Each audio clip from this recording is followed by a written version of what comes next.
If drag racing is your game, then there are two things you have to get used to in a hurry. The smell of burning rubber, and oh yeah, the noise. The beauty of drag racing is that anyone can compete. All you need is four wheels, a gas pedal, and a safe vehicle. I've been involved with drag racing now for about 18 years, both in North America and Australia. We started originally in Australia in the mid-60s.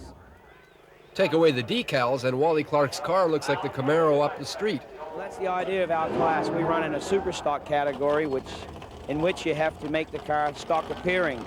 And that's about where it ends. There's a lot of modifications. The engine is a transplant from an earlier car, and they're just a lot of fun. The street rods are quick, but when it comes to filling the seats, nothing compares to the jet cars. A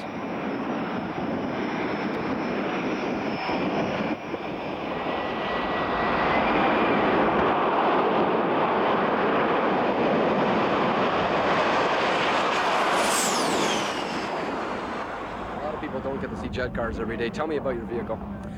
It's a dragster style, the long skinny rail style, and it's 27 feet long, weighs 1,350 pounds, and it's powered by an engine that's normally used in a trainer fighter plane, an F-5 Freedom Fighter in the United States. I've run 287 in the car. That's the fastest I've ever run, with an elapsed time of 5.49 seconds, which is a record for jet cars.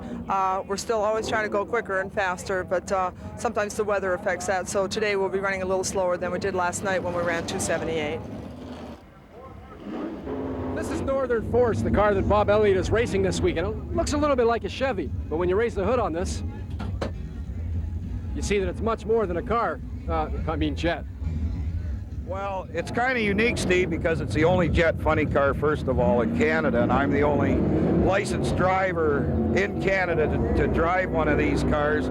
Basically, what we have here is a jet fighter aircraft engine, complete with an afterburner and all the trick stuff, bolted into a chrome moly chassis that's helium arc welded with a fiberglass body on top. The whole assembly weighs 1,600 pounds. Now, what does it feel like to go 269 miles per hour on four wheels? Tough question. Things happen fast. What you're doing is really trying to get a peripheral vision of everything that's happening as you're going down the racetrack. It's a little better than a 3G launch, 1G being 1 times the weight of your body pushing against your body. In this case, if I leave with my helmet off to the side, I can't move my head back. Like when you go to the airport and you get on a jet and you're gonna take off, the feeling that you get, the sensation you get as it pushes you back in the seat when the jet's leaving the runway, this is about 25 times greater.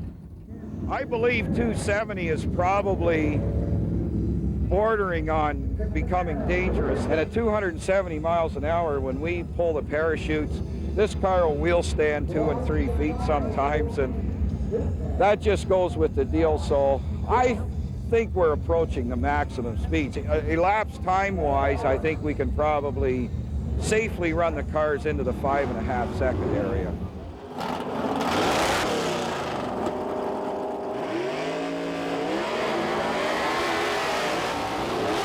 Okay, Bob, what's going through your mind at this point?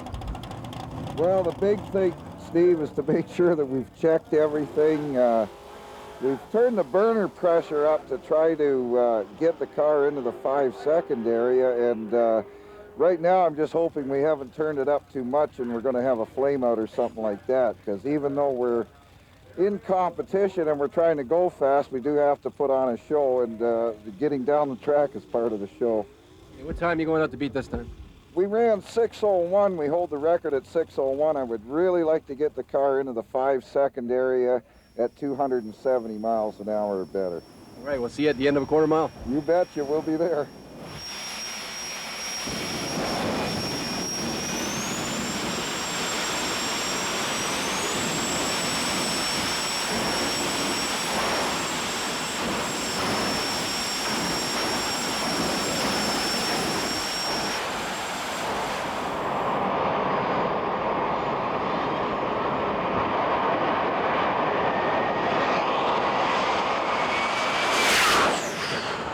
Bob, 607, but more importantly, 272 miles per hour. You have the fastest jet car anywhere now, I guess. We sure do, Steve. And I'll tell you what, it felt like it on that run. I could feel the G-force, and when the parachute hit, I come up in the seat, and I knew it was a good one. Another day at the races. Another day at the races.